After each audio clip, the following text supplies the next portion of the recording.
तो ये दूसरा फिंगर डालने के बाद काम नहीं करेगा, मैं सही फिंगर लगाऊंगा तो ये सीधा अनलॉक हो गया। देखें,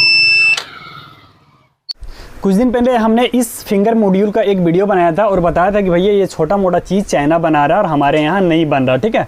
तो इस फिंगरप्रिंट को हमने ये भी बताया था कि अपना कोई दरवाज़ा में एक बार लगा करके आपको उस दरवाजे को अपने फिंगर की मदद से अनलॉक करके दिखाएंगे। तो इसको हमने थोड़ा सा असेंबल किया हुआ, आइए मैं आपको दिखाता हूँ।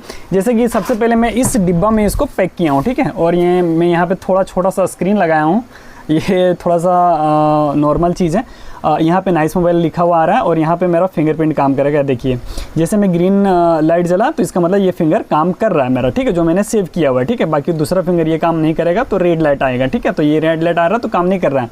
बाकी दरवाजा के अंदर में हमको क्या लगाना पड़ेगा, एक और असेंबल सर्किट हमको बनाना पड़ेगा, जो कि ये डाटा का लाइन है। यहाँ पे जो 2 वायर है वो डाटा का है, ग्राउंड तो वहीं से ले लेगा, ठीक है।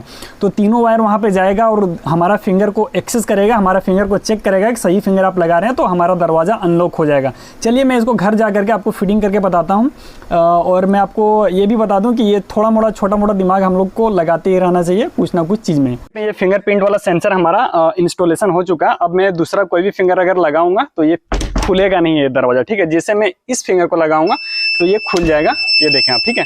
और यहाँ पे आइए, ये इसका मैकेनिज्म किस तरीके से काम करता है। यहाँ पे इलेक्ट्रॉनिक्स लॉक है, ठीक है। जैसे मैं इसको दरवाजा को लगाऊंगा, ठीक है, तो पीछे से ये लॉक हो जाता है, देखें आप, ठीक है। जैसे मैं इस फिंगर को दबाऊंगा तो ये फिर लॉक अनलॉक हो जाता है, ठीक है। तो यहाँ पे आपको मैंने दिखाया था कि यहाँ पे मैंने फिंगरप्रिंट का ये मॉड्यूल लगाया हुआ था छोटा सा, जो कि इसका कनेक्शन डायरेक्ट मैंने यहाँ पे किया हुआ, दिखाइए। देखें यहाँ पे, यहाँ से डायरेक्ट जो डाटा जाता है वो बोर्ड में जाएगा, ठीक है। और बोर्ड से फिर रिटर्न यहाँ पे इलेक्ट्रॉनिक लॉक में वोल्टेज आएगा तो ये अंदर जाएगा, ठीक है। मैं एक बार अंदर से भी दिखा देता हूँ आपको। ये देखें आप, ये किस तरीके का लॉक होता है यहाँ पे।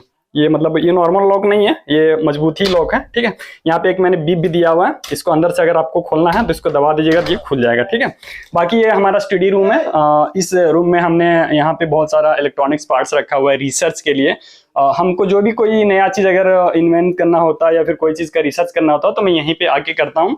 और यहाँ पे बहुत सारे इलेक्ट्रॉनिक पार्ट्स रखे हुए हैं हमारे पास, ठीक है। आने वाला समय में मैं आप लोग को इलेक्ट्रॉनिक्स पार्ट, रेजिस्टेंस, डायोड और कैपेसिटर, ट्रांजिस्टर के बारे में बताने वाला हूँ, ठीक है। और यहाँ पे मैंने ये समझाने के लिए एक बोर्ड भी बना रखा है।